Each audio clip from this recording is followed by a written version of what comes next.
The biggest time sucks in this business are over communications, essentially, or constantly reacting.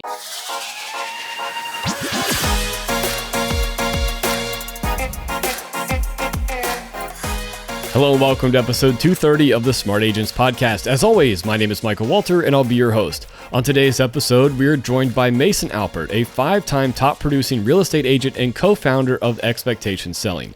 Known for running a successful real estate business in just 5 to 15 hours a week, Mason helps agents set proactive client expectations to reduce burnout and reclaim their time. Mason is on a mission to redefine how success in real estate is achieved, showing that a fulfilling personal life doesn't have to come at the cost of career achievement. But before we get on to the day's featured interview, if you or someone else on your team has an incredible story of real estate success or tips to share with our community, send us a message to feedback@smartagents.com. We're always on the lookout for new guests to inspire our listeners. And lastly, if you enjoyed this conversation and want to hear more, be sure to subscribe to the Smart Agents Podcast. We stream on all major podcasting platforms such as Apple Podcasts, Spotify, Amazon Music, and of course, YouTube. All right, let's get on with our conversation with Mason Alpert. If you're interested in learning more about reclaiming your time, be sure to check out our episode description for a special link to access Expectation Selling's masterclass. Well, really the way I like to start everything out is if you could just introduce yourself to us a little bit. Tell us, where you're at and how you got into real estate. Absolutely. So my name's Mason Alpert. I live in Boise, Idaho. I've been up here for about 6.5 years now. This is actually my second real estate career. I had a first one in Grand Junction, Colorado, and then my second one up here in Boise, Idaho. I love it up here. And coming up this month, I should be the 6th year in a row of being a top producer at my brokerage. So I'm grateful for it. But everything I do is focused on lifestyle balance. I want to work as little as possible and enjoy my life while still being successful. Right. So, I definitely want to dive into, the work-life balance, but I guess, I have to first ask, what have you done and what did you do to, really break into not only, where you're at in Boise, but, in Grand Junction? How did you get your start in real estate?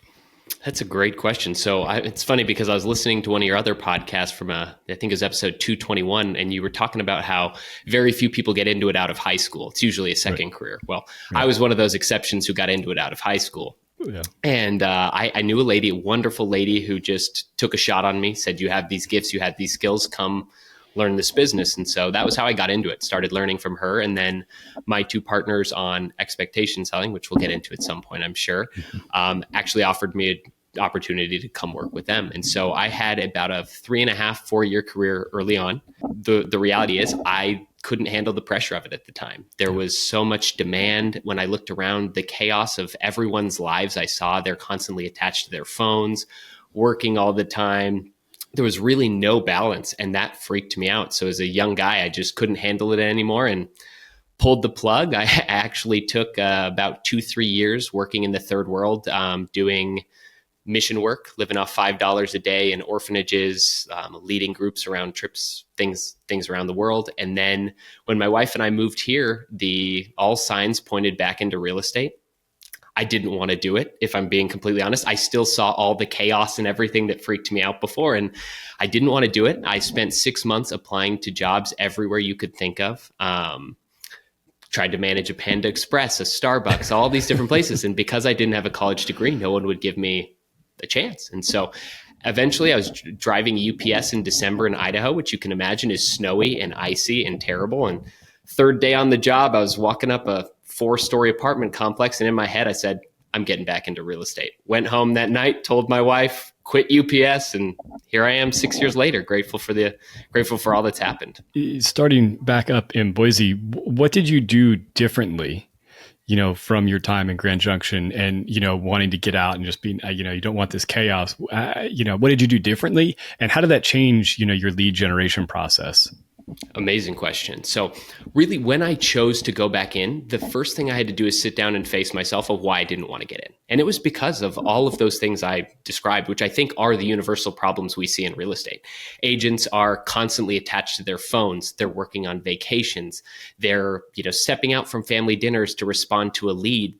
There really is no separation. And so I determined if I was going to do this again, instead of just going status quo, what everybody said, I was going to design a business that fit my life. I was going to learn to structure everything around my desires. And really my desire, as simple as it is, was to work 10 or 15 hours a week. So how lead gen and everything were, they had to be designed around that. They had to be systemized. And this is really a great place to introduce expectation selling, which is the new project I'm a part of. But everything I'd learned in that first stint of real estate, watching my partners, Dave and Jan, had matured in those years traveling, where I really started to understand great leadership is essentially the communication of expectations and leading people with knowing where you're going. And I understood that if we started this business and I applied all of those principles that we now are basically the principles of expectation selling towards my real estate business, I could begin to solve all of the time wasting and time sucking problems that agents are constantly dealing with up front,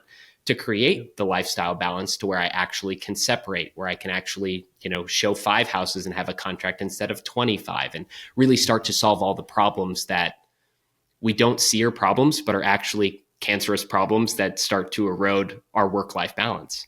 As with expectation selling and how you started implementing these things in your own business, what were some of those things that you saw were the big time sucks that you could start doing with your clients? Or, I have to imagine even some of the daily tasks, of your own, that you saw that you could start kind of peeling away to get back some of that time.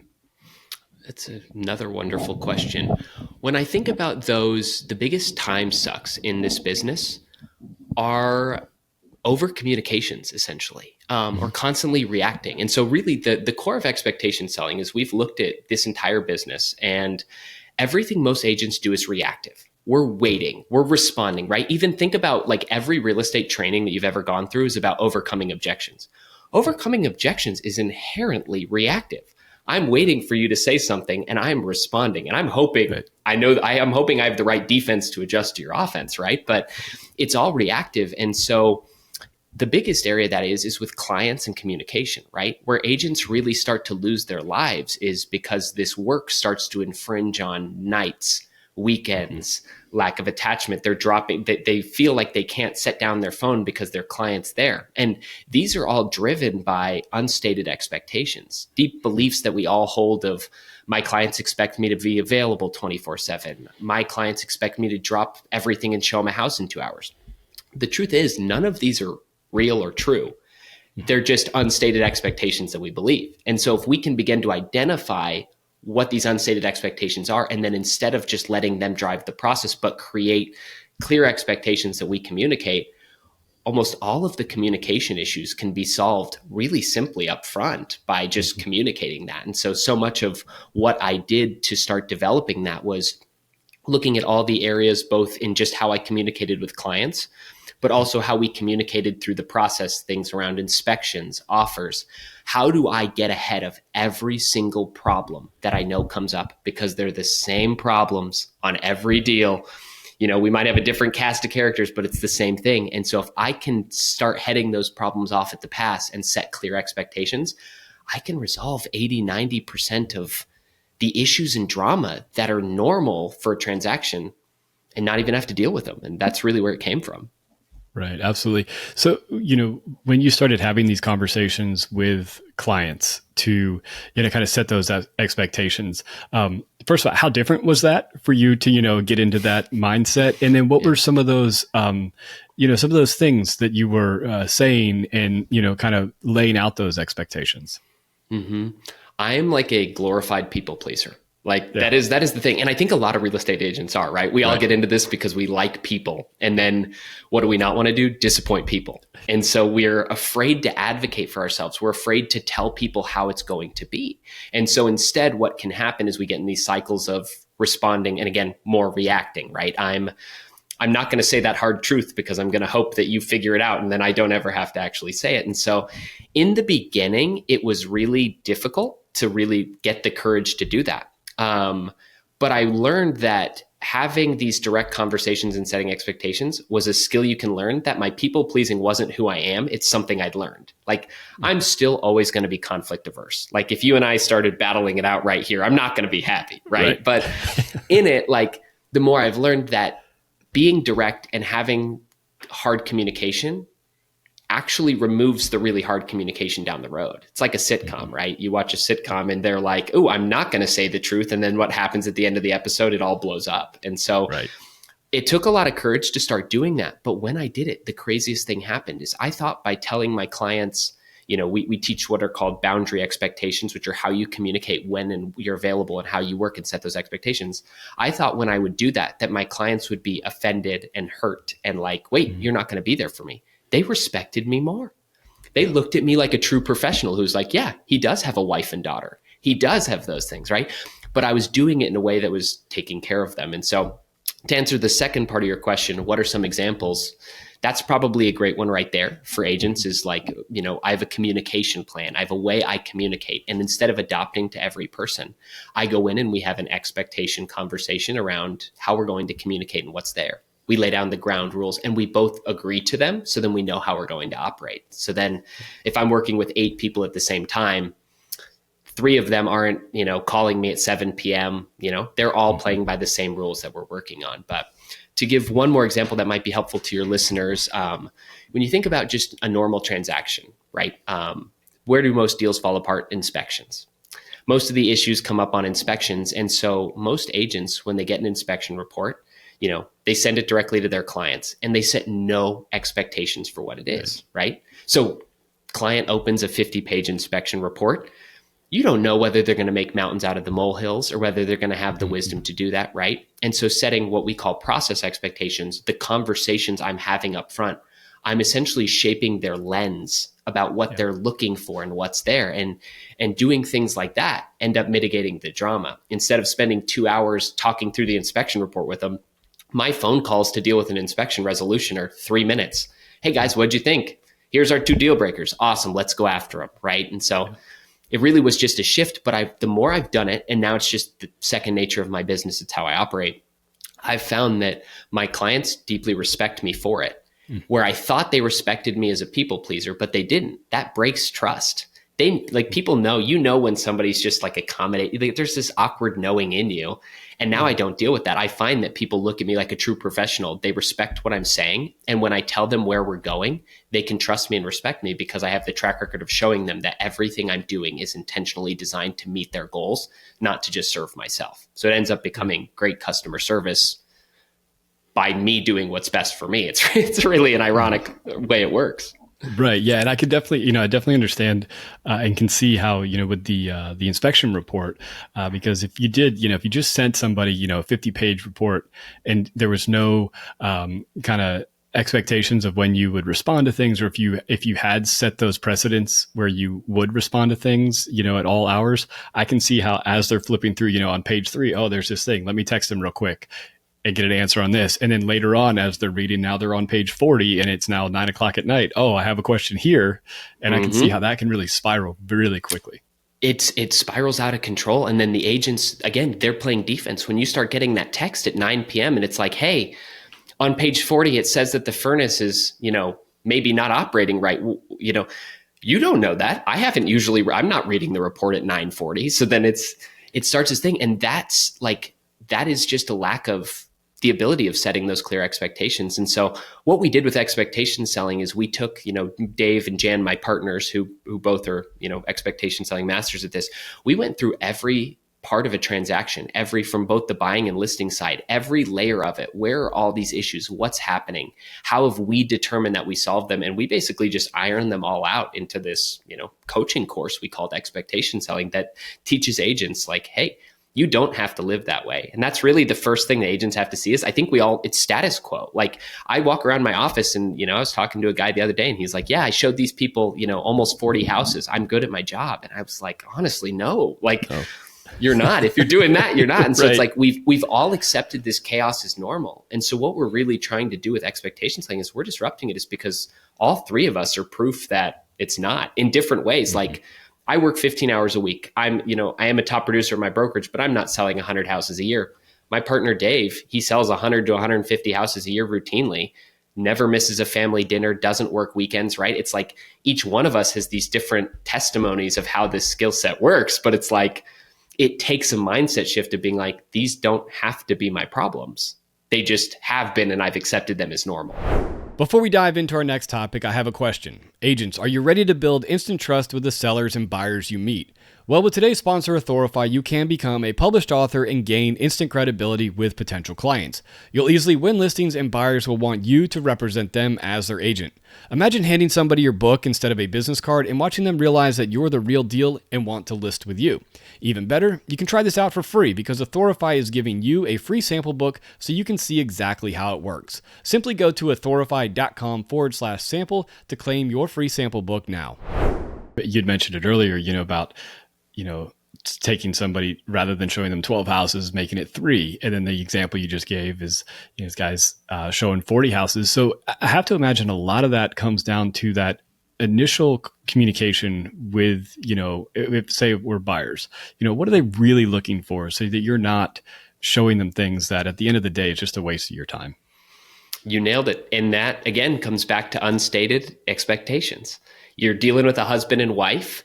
They both have wants and needs. And so much of the process, even the questions I'm asking have changed as I've adopted expectation selling, because so many of the questions we ask don't give us the information that we actually need. Now, in doing that, I know these questions, I know how to do it, and I know how to have couples work through these things in front of me to get this really clear picture to where now, like, in all honesty, and this isn't like a braggadocious thing, but I usually show between, like, somebody writes an offer usually between 3 and 5 houses.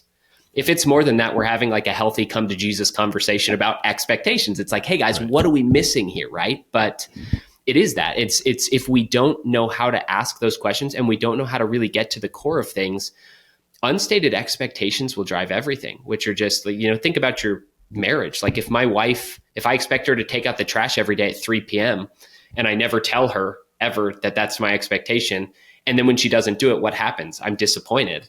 Is that her fault or is that my fault? It's my fault. I never communicated it. And so these agents think that like the clients are telling us what they really want. And the truth is, I don't even think they always know what they want. It's my job to help them reflect back and deepen their understanding. But as I do that well, I find that, really, I could say this about everything about expectation selling becomes about efficiency, but it ends up just narrowing the funnel of, instead of wasting time, we're getting to the core of things. And it really, people find that just incredibly helpful too on the client side, is when you're able to be like, I don't think you actually want that. That's not an offensive statement. They're like, whoa, maybe I don't, right? Then you start working through it. Right. Well, and, thinking about, that buyer, you have the 2 different buyers. You have the one that, it took them 40 homes to finally find that one, as opposed to the 3 or 5. At the end of the day, that 3 or 5, they had a much better experience. It wasn't stressful. They weren't going to all these different places. They weren't, reconsidering, is this even something we want to do right now? So I have to imagine that, even sets you up for those referral and, just that better, those better recommendations coming your way. 100%. I think the way you just described it made me think of 2 things. Is one, we have a skill that we teach in the course called the Pick 3 method. And it's a process we walk buyers through to help refine their expectations. And that is truthfully how I end up having offers written between 3 and 5 houses. But I can't tell you the amount of times my clients afterwards have thanked me for the process. Like I tell them, like, the way I do things is not like other agents. And I say that to them up front. I'm like, guys, I'm about to lead you through a weird process. You ready for this? And they're like, oh yeah, I'm in. And then it's like, it's so unconventional, but it's so effective. But they come back and they're like, they thank me because you hit on something a second ago that really lands. Is like, I call it Netflix syndrome, right? You open Netflix, there's 900 shows on the main page, and then you watch previews for an hour and you never buy anything.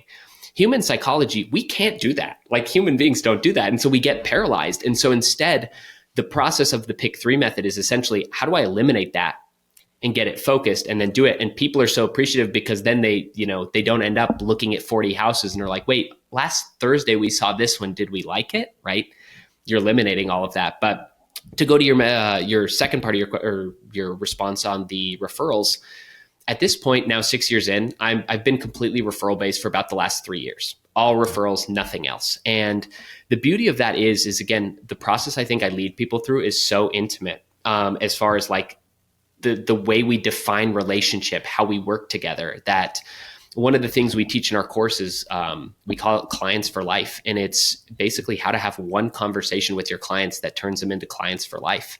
And that has been the foundation of my business. It's not having to call my clients every month and be like, hey, do you know anybody buying or selling? Is I have one conversation with them at closing that's so effective that we basically just commit to each other for life. And then it's set that that is what allows me the freedom to work 15 hours a week and go through my life and not have all these other lead gen things I'm doing. Is I know that I've got people out there who believe in me, who know I'm good at my job, and they're out telling people that's their job because I've clarified that is the expectation on my end. Right. And so it's really cool how it all works, but it really has allowed just like a different level of balance for myself. Again, my partners are different in how they use it, but for me, I think I would have probably burned out again and left this business if I hadn't decided to do it differently, which was an important choice. So for somebody listening to this and, wants to go through your course, but they are maybe afraid of how their broker or, their team lead is going to react to them, like trying to really take back some of their time because they're not always out there pounding the pavement. Have you had any, conversations with folks to how to help get the buy-in from their team leads? I think so the way we have, and the way I'd view it is it's more about efficiency, right? Like not everyone has to be me. Right? I'm a very different cat in how I wanted to do it. Most people don't want to work 15 hours, right? They want a full-time job. But what if you could produce the same amount of transactions that you were doing on 40 hours in 20, right? Or 15? What if everything that these skills taught you made you that much more efficient that you had more time to where the team lead could say, all right, well, either one, then they work 30 hours and they're probably going to do 1.5x what they've already been doing for me. Or they can work half time and I probably have happier employees. And so if the conversation becomes less about selfishly my time, what's there, and it becomes more about how do I create really effective employees who value their job and feel really empowered by their job? Because that's another piece we haven't touched on. Everything I do has a plan. I'm not waiting, like everything. And there's so much peace in me that comes from having a plan, is that I'm not sitting there at night worrying that like, oh gosh, is this inspection going to go south? I have a plan for everything. And so it's like, that gives me a lot of control to then be able to do it. So if I was a team lead or I was an agent who was going to go have that conversation with my broker to invest in this skill set for me, it would be predicated on believing that they can become more efficient. If I can start doing everything I do on less time and stop wasting time that I didn't even know I was wasting, how much more effective as a human being can I be? Either as a parent or as a husband or as a wife, but also as a real estate agent. Like there's no downside to being more effective, especially if it doesn't come at the cost of great customer service. Yeah, absolutely. And, and you touched on the fact that you have happier employees and you're avoiding that burnout. And I know every broker that I've ever talked to, if they had less turnover, that would be a big plus for their business. Exactly. Everybody just wants consistency, right? Yep. 100%. What, so with the, with your coaching and things, what's kind of the process? What is, if somebody's listening to this and wants to check things out, how does it work? Absolutely. So we do have coaching, but the easiest way we've done it, we've created an online course for it. We call it the Expectation Selling Online Master Course.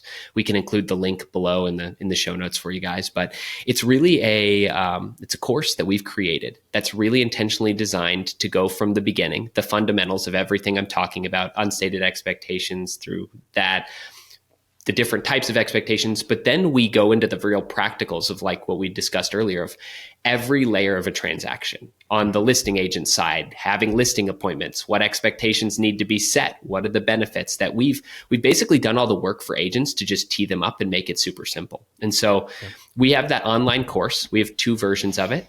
We have just the course if somebody wants to learn the skills, but we also created a second version that has what we call the Expectation Selling Automation and Systemization Guide. And it's for somebody, if they hear this and they're like, whoa, I want to solve these problems, that next step becomes not only communication, but all of my expectations are automated. And so we give everyone the blueprint for basically like You could record these videos, these scripts, these things, and automate them into your business. And then this is running on autopilot alongside your conversations. And that just takes, again, it just puts more and more time back in your pocket. So that would be it. We also do have a coaching option on there, but we also usually encourage the coaching to be paired with the expectation selling course for people to really understand the fundamentals and how impactful this can be at every layer. Yeah. How have you seen this impact, some of your students and the people that have taken part in your courses? It's really shifting. It's a sense of control and freedom.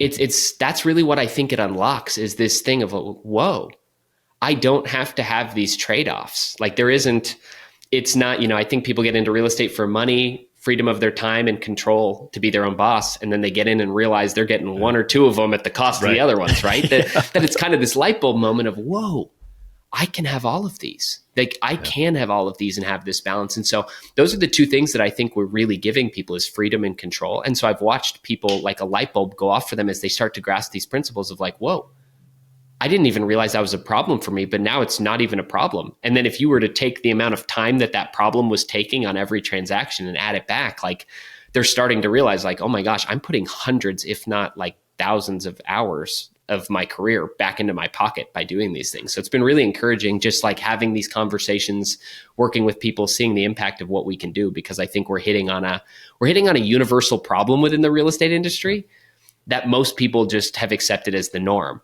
And so it's really, it takes breaking the status quo to get people there. But once people get the vision, it's like, wait, I don't have to do this. And that's a beautiful thing. Yeah, absolutely. And, I can't tell you how many people that I've talked to through this podcast that, they got into real estate because they wanted that, that freedom of time. They didn't want the 9 to 5. They left the corporate job. And then 2 years into it, they realized, I'm working harder and putting in more stress, everything, yes, I may be controlling what I make, with my efforts, but it has controlled me to the point where I'm complete burnout. And then they go through some kind of a transformation and their career takes off because of it. 100%. It's like, I laugh because I mean, it's sad, but it's true. But our industry is one of the highest levels of alcoholism and divorce. Why? Because when there's no separation between your work and your life, like the money and the work's always going to take precedent. And so it ends up destroying families, absentee parents. Like I can't even fathom the level of impact that we don't even realize this has on ourselves and the people around us. It's insane. How do you think, and even for my career, my own personal, we really, bought into the virtual, and, as long as your tasks are getting done, there isn't, set constraints on, what times you need to be available and things like that. And I think it has really, allowed us all to thrive in our careers. And I can see that, I've seen that, especially in younger generations, workplaces adopting that. Do you see that as like a societal thing, or, is it something that's kind of slowly coming around? I agree with you. I think it is a benefit of being able to work, we can access things. If I want to do my work at 9 p.m., I can. But the key thing that I just said was, if I want to. In our business, if the agent's not leading how and when they work, they will work when someone else wants them to, AKA that client somehow wants to communicate at 9 p.m. And so it's like, is it a beautiful thing that we now have the ability to? Absolutely. I'm grateful for my laptop and everything my laptop can do. I can do transactions from Mexico if I wanted to. But without doing the people stuff, having people systems, I'm going to end up just working around their schedule as opposed to what I want. Yeah, absolutely. And I think, like for me, again, I think it's being able to spend that time with my family. My son is 10 years old. He's every sport under the sun. Every single day we were at some, baseball, football field, whatever it is. And previously I wouldn't have been able to do that. And so having, being able to build those, family connections deeper than maybe I could have, I think is, allowed me to, when it is that work time, to really, hone down focus and make sure that I'm being efficient too. And I can see how that works, for an agent out there working. Yeah, what a gift for your family, for your wife and your kid, that they can have dad actually be there when dad needs to be there because dad's efficient with his work. Yeah. Awesome. Well, I really do appreciate you taking the time to talk with us. Again, tell us where, people can find out more about your system, and then, just you personally. Awesome. Okay, so we've, like I said earlier, you could go to www.expectationselling.com to check out the master course, but we've created something specifically for your listeners and for anybody who's interested. We've created a micro teaching called 3 Elite Skills to Master Your Schedule. There are 3 skills we've taken out of expectation selling that touch on different areas of where we see real estate agents just be completely out of control of their schedule and basically solve them. So it's essentially a little teaser taster of what expectation selling is if somebody's not ready to dive into it. And so to do that, it would be expectationselling.com/discount to go check that out. We could also get that in the show notes below here for that. And then really the best place to follow me is, any of the social channels. We're at Expectation Selling. That's really what we are. That's going to be primarily me and my partners, but I use that as my main social channel for everything at this point. Awesome. Well, I think it's really, it's awesome that you were able to, start your career at such a young age and then, kind of take your time back and reevaluate things and get back into it and have, a thriving career under your terms. Thanks. I'm grateful for it. Awesome. I do really appreciate you taking the time. Yeah, Michael, thank you. I appreciate it. I want to thank Mason for joining us today and really think agents could build a much more efficient business by setting proper expectations with their clients. Remember to check out the episode description or go to expectationselling.com/discount to access Expectation Selling's masterclass. So once again, if you think you or someone else on your team has an incredible story or tips to share with our community, send us a message to feedback@smartagents.com. Well, that wraps things up for this episode, but remember, follow the show wherever you listen to podcasts and make sure to subscribe to the Smart Agents YouTube channel. Again, I'm Michael Walter, and we'll see you on the next episode.